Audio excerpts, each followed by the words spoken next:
राकेश एक मेहनती और जिम्मेदार आदमी था। एक छोटी लेकिन सरकारी नौकरी थी। सब अच्छे से चल रहा पर लेकिन काम और परिवार में बहुत व्यस्त होने के कारण जरा सी भी फुर्सत उसे नहीं मिलती।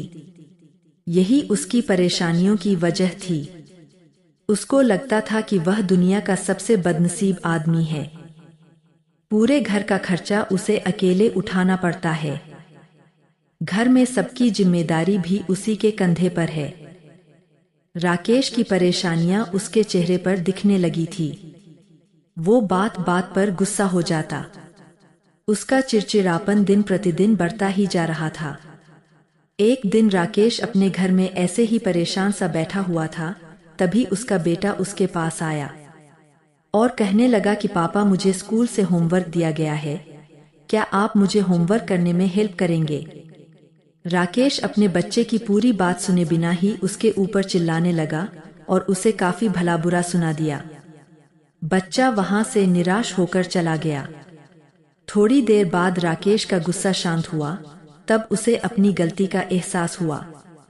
वह अपने बच्चे के कमरे में गया, जहां उसने देखा कि उसका बच्चा नोटबुक में होमवर्क करते करते ही सो गया था। उसने नोटबुक उठाकर देखी, उसमें आज स्कूल से एक विषय पर पैराग्राफ लिखने के लिए दिया गया था। विषय कुछ ऐसा था, बात एक पहलू दो। ऐसी चीजें जो पहले बुरी लगती है लेकिन होती अच्छी है। हम कुछ बातों को पसंद नहीं करते लेकिन वो हमारे भले के लिए होती है। बच्चे ने कुछ पैराग्राफ उस विषय पर लिख लिए थे। राकेश वो पढ़ने लगा।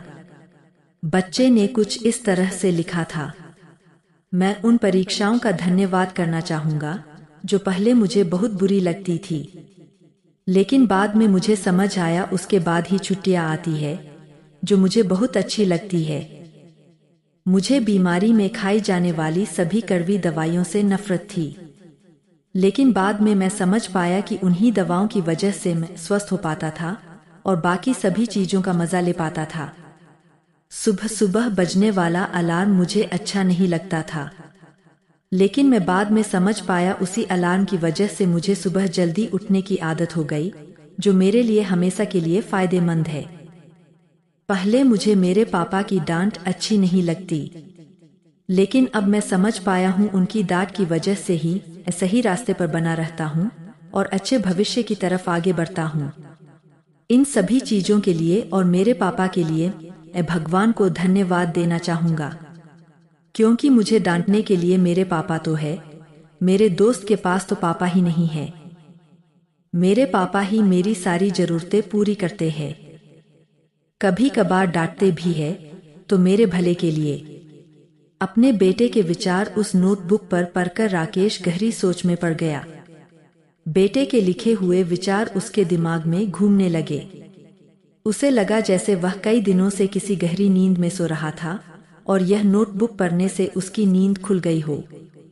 राकेश ने पेन और नोटबुक ली और अपने विचार लिखना शुरू किए।